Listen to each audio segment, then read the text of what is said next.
Welcome, everyone, to the 28th discussion of the smart world around us, brought to you by Smart-EDU Hub. We're diving into an interesting article today, Partnership and Governance for Smart Cities by Kessel and Graby. And our goal here really is to figure out why partnership isn't just, helpful, but actually essential for making cities smart. Exactly, because this isn't quick.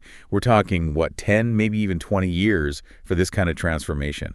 Yeah. And over that kind of timescale, the old ways of doing things just don't cut it. Mm-hmm. The big idea in the article is shifting from the standard public-private partnership, the PPP, Right. to what Gravy calls PPP, public-private people partnerships. Adding that fourth P, the people. Ah, okay. So the citizens themselves, it's not just like an afterthought. Not at all. It's fundamental. Think about it. A 2-decade project needs constant public support. Getting people involved up front is key to acceptance. Yeah. And it forces a pretty big cultural change, too, moving away from everyone working in their own little boxes. Yeah, breaking down those silos, I see. So if PPP sets the stage, how does this actually get, organized and funded? Good question. That's where things like the European Innovation Partnership on Smart Cities and Communities come in. The EIP-SEC, it acts as a sort of hub, helps find money, lets people share knowledge, connects potential partners. Okay. And cities seem to approach this differently, strategically speaking. You mentioned Bucharest. They sort of map everything out first, develop a big strategy. That's one way, yes. What? The roadmap first approach. But then you have cities like Dubai. They tend to jump in with innovative projects first, see what sticks, learn from that experience, and then build a strategy. Interesting. Risk versus agility, maybe? Something like that. And the partnerships themselves vary, too. Some are quite informal, just sharing ideas, maybe for cities starting later. Others are very formal. Think Amsterdam Smart City. They have a whole platform, signed agreements, memorandums of understanding. Amsterdam, right. And that brings together, thousands of people, citizens, companies. Over 7,000 innovators, yeah. All focused on big societal shifts. Energy, mobility, the digital city itself. It's quite comprehensive. That focus on society, not just the tech, seems important. Like Chicago's plan you highlighted. Their technology plan wasn't just about faster internet, was it? It was about empowering the residents. Precisely. Making sure people could actually use the digital tools, work together.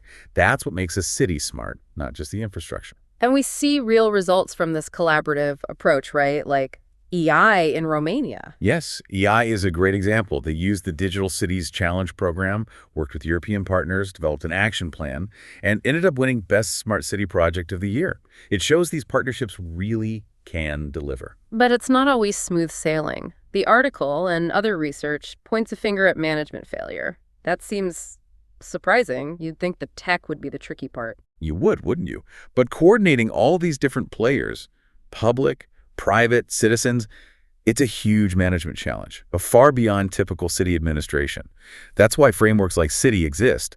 City Initiatives for Technology, Innovation, and Entrepreneurship. City. Okay. And that helps managers how? It focuses them on 3 core areas. First, openness, being transparent, sharing data. Second, solid infrastructure, obviously. And third, crucially, adaptable leadership. Leaders who can actually navigate this complex new environment. Right. Leadership is key. And diving deeper into the nuts and bolts, the officials in Bucharest pointed out 5 specific things that always need ironing out in partnership agreements. Ah, yes, the operational headaches. Let's hear them. Okay, first, the degree of commitment. Is it just about money or daily operations too?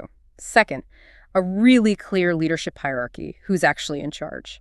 Third, decision-making rules, majority vote, or does everyone need to agree on changes? That's a big one. Huge.